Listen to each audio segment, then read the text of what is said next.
Hey, what's going on, everyone? I want to talk about the BrickLink designer program for 2021, some of the sets that are being considered, and we're going to take a look back at the designer program from 2019, how those sets are doing on the resale market. So we'll just scroll through some of the sets that are being considered. Overall, I think all these sets are looking really, really good. There's only a couple that, in my opinion, aren't great, but overall, I think more or less almost every single set in this new 2021 compared to 2019 is better than the 2019 designer program. And I think the big thing with the 2019 one, I didn't pick any of them up. You had to pre-order them. You weren't going to get them until a couple months later.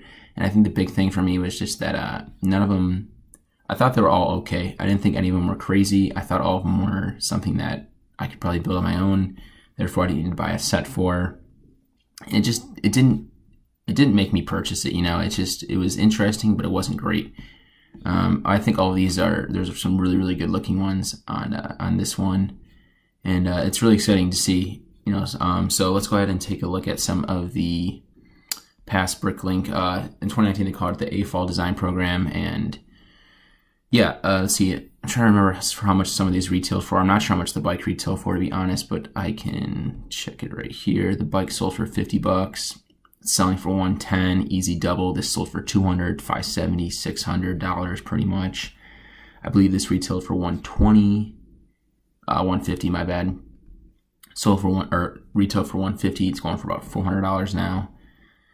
$340. I mean, most of these sets, the Hot Shot, same thing. I believe it retailed for, let's see, yeah, $60. Okay, or $58. I was gonna guess $50. Yeah, I mean, far exceeds the double what you paid for it. Some of these cases even will triple.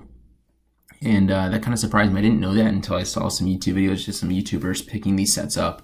And they're talking about how it cost them $600 to pick up this castle. And I was like, are you kidding me? This thing was available, and no one wanted it when it came out. I remember people were kind of, at least on like the Lego Reddit, people were talking about, should I invest in these? You know, there really isn't that many of these sets. And everyone's like, I don't think the sets are that great. Like, I don't think it's super worth it to invest in. There's a thousand other different ideas that are better, Lego sets that are better to invest in.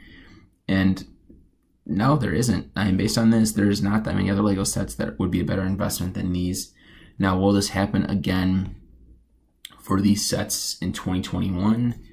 You know, I think it's possible. I think it's possible. I think we need to know how many sets are actually made. I believe in the 2019, they said there's going to be 2,500 sets made or whatever like that. If they give us a number this year that says how many sets are going to be made, I think it would be a much safer investment. Now, if they just don't give a number, and we don't know yet, because obviously people know now that these sets are going for a lot, so even investors are going to be trying to get on top of this, right? I don't think, if there's not a set number, you know, it may not be the best investment. I also want to make clear that I think the original A-Fall Design Program, I think those sets are only going to go up in value. I think those are, if you hold them longer and longer, I think they're going to do better and better. I think even just within the past year, those sets have gone up a lot. So I would definitely look for a 2-year hold, not that 1.5-1 year hold. You're definitely looking at 2.5, 3-year hold, I think, to get your best value out of these sets. And I think some of it will come down to what actual sets are actually going to be made. Obviously, I've talked about before, it's easier to invest in smaller sets, just lowers your risk. But obviously, investing in larger sets requires less shipment. And the ones that did best in the first one seem to be pretty much that castle, you know, that larger set in the saloon.